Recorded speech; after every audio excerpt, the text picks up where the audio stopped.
BJP শাসনের সবচেয়ে কঠিন সময় পার করছেন ভারতের মোদী সরকার। মোদী প্রশাসনের বেশ কয়েকটি ভুল কূটনৈতিক সিদ্ধান্তের জন্য তারা তাদের সবচেয়ে বড় বাণিজ্যিক বাজার হারানোর পথে রয়েছে। বাংলাদেশ সহ প্রতিবেশী দেশগুলোর সাথে সম্পর্কের অবনতি ভারতের রপ্তানি খাতে মারাত্মক প্রভাব ফেলেছে। বাংলাদেশের সরকার পতনের পর থেকেই ভারত তাদের অন্যতম বৃহৎ রপ্তানি বাজার হারাতে চলেছে। আওয়ামী লীগের শাসনামলে শেখ হাসিনার সরকার ক্ষমতায় টিকে থাকতে ভারতকে সব রকম সহযোগিতা করে এসেছে, কিন্তু গণঅভ্যুত্থানের মুখে হাসিনার সরকারের পতনের পর ভারতের আধিপত্যের বিরুদ্ধে রুখে দাঁড়াতে শুরু করে দেশের জনতা। ফলে ভারত তাদের অন্যতম বড় বাণিজ্যিক বাজার হারাতে শুরু করে। বাংলাদেশ থেকে ভারত প্রতি বছর প্রায় 1.6 বিলিয়ন বা 1600 কোটি ডলার রেমিটেন্স পেয়ে থাকে।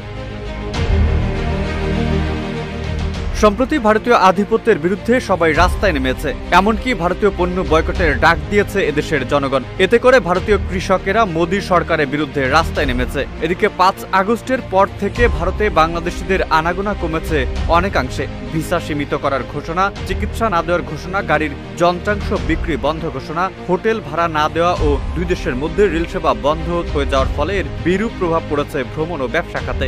সংশ্লিষ্টরা বলছেন, বাংলাদেশিরা হঠাৎ করে এভাবে ভারত থেকে মুখ ফিরিয়ে নেওয়ায় ক্ষতির মুখে ভারতের পশ্চিমবঙ্গের ব্যবসা বাণিজ্য ও পর্যটন শিল্প।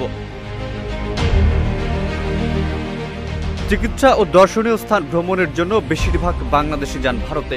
জানা গেছে, বছরে প্রায় 24,70,000 বাংলাদেশি চিকিৎসা এবং ভ্রমণের জন্য ভারতে যান, যার মাধ্যমে বছরে প্রায় বাংলাদেশ থেকে 50,000 কোটি টাকা ভারতীয় অর্থনীতিতে যোগ হয়। ভারতের রেমিটেন্স যাওয়ার দিক থেকে বাংলাদেশের অবস্থান চতুর্থতম। এদিকে হঠাৎ করে দেশের অর্থনীতির পতন হওয়ায় চিন্তিত মোদী সরকার। অন্যদিকে মোদীর বিরুদ্ধে রয়েছে বিরোধী মত দমনের মতো গুরুতর অভিযোগ। ভারতের রাজনৈতিক দল থেকে শুরু করে সাধারণ জনগণ অনেকেই রাস্তায় নামতে শুরু করেছে মোদীর বিরুদ্ধে। দিল্লির রাস্তায় রাস্তায় মোদী বিরোধী পোস্টার এঁটে দিয়েছে সেদেশের জনগণ।